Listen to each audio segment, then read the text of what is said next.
Ever felt a connection with someone that just, well, it ignites, you know? A relationship where the energy is so intense it's almost volatile, like a constant push and pull that leaves you breathless. Mm-hmm. That's definitely the vibe. That's the kind of raw, complicated bond we're really plunging into today. And we're diving into excerpts from Rina Kent's God of Fury, a dark college, focusing specifically, laser sharp, really, on Nikolai and Brandon. Their relationship is, well, it's electric and often tumultuous. So think of this as us getting the inside scoop, yeah? Our mission for this deep dive is basically to unpack their incredibly intense interactions. Right, and the hidden battles they're fighting inside themselves. Yeah, and how their connection sort of evolves through these really charged moments. We're talking raw feelings, power dynamics. And those little glimmers of vulnerability that you sometimes catch. Exactly. Okay, so let's unpack this intensity. Where does it all begin? Well, the initial encounter, it just throws you right into the thick of it. We find out our protagonist, who we're pretty sure is Brandon, is basically forced into this pretty brutal initiation because of his twin brother. Okay, so right away there's this reluctance, this friction. He doesn't want to be there. Not at all. And then, bam, the figure in the yellow mask shows up, Nikolai. And the description is so vivid. Like, Brandon can't breathe. There's this metallic scent, this feeling of dread. Yeah, it's overwhelming. And the reaction is instant, physical. He punches him. Hits him right in the face.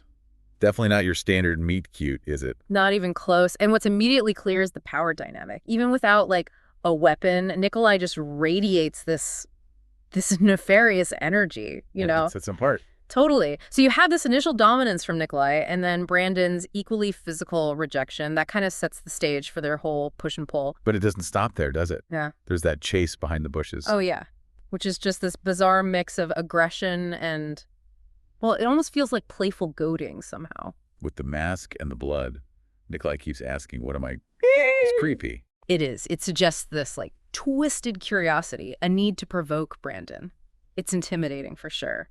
But for Brandon, there's also this weird pull, right? Even then. I think so. That early exchange, it definitely plants the seeds of this mutual, very conflicted interest. Okay, so after that explosive start, we get more insight into Brandon's head. Yeah, and his internal world is key here. You see this really stark contrast. On one hand, there's crude humor, sexual boasting. Right, like those really over-the-top stories about past encounters, almost laughable bravado. Exactly. But then, right alongside that, you get these moments of self-doubt, confusion, especially about Kolya. Kolya being Nikolai. Right. That internal acknowledgement that he's, you know, attracted to another guy. It's a real inner tug-of-war for him. And doesn't he talk about this with someone?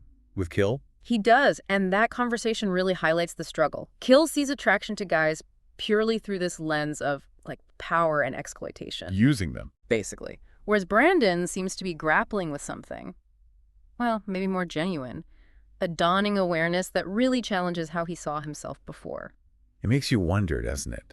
How much of what we think about ourselves is really us, and how much is just, you know, expectations or what we've done before. That's a great point. And then, despite maybe trying to avoid it, they keep bumping into each other. It's like they're magnets or something. These unexpected reunions. And the tension is just, wow.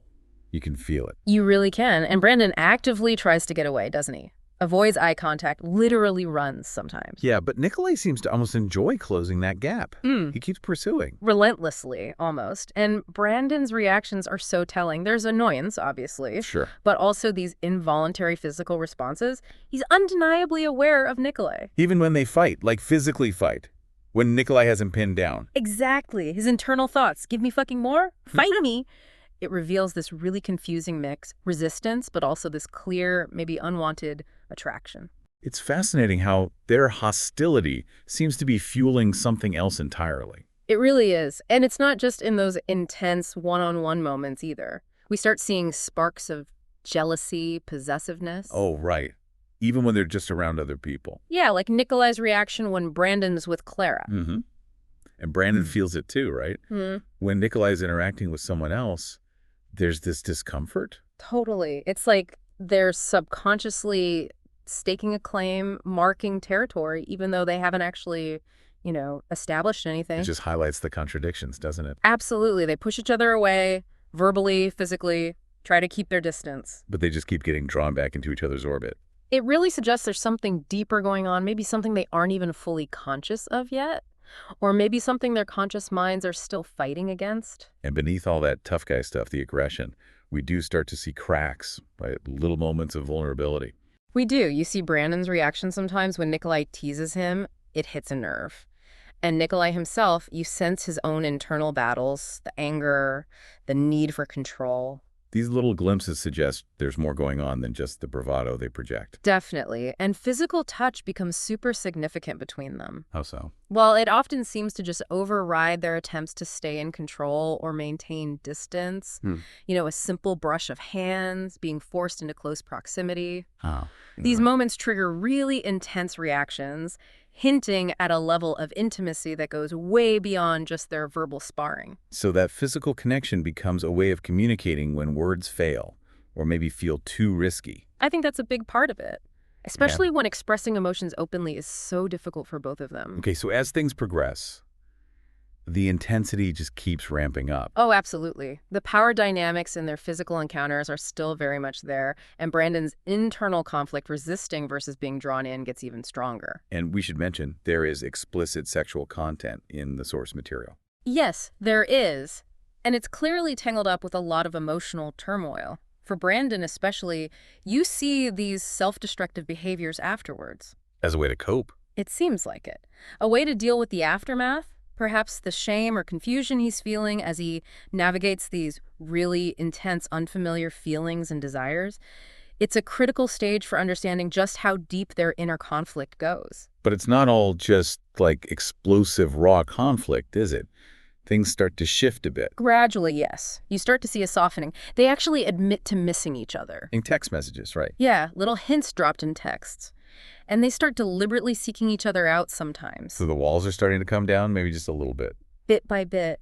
It signals they're becoming more willing, maybe, to acknowledge the deeper feelings that are obviously developing. But it can't be easy. There must be hurdles. Oh, for sure. Big ones. External pressures, family expectations, their past experiences.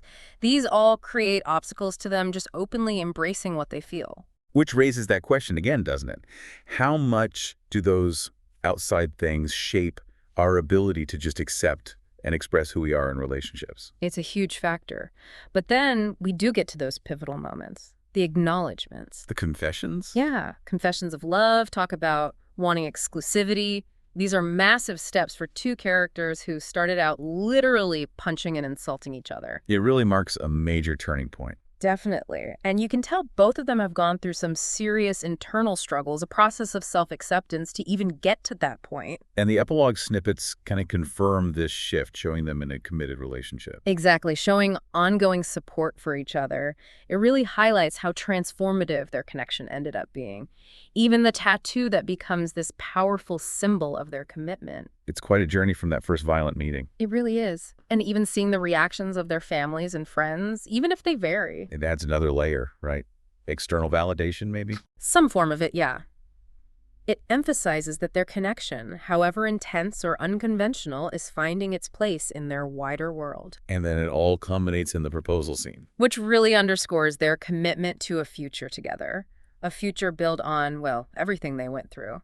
Intense, complicated, but ultimately deeply meaningful. So let's try to wrap this deep dive up. We've really explored this electric, often volatile relationship between Nikolai and Brandon. We've seen how their power struggles often mask these really deep vulnerabilities and this undeniable magnetic pull between them. Yeah, these excerpts gave us a powerful look into their internal conflicts and just the fascinating way their feelings evolved over time. For you, what were the main takeaways, the sort of aha moments? I think realizing just how deep that attraction was right from the start, just buried under all the antagonism. Also, the importance of vulnerability.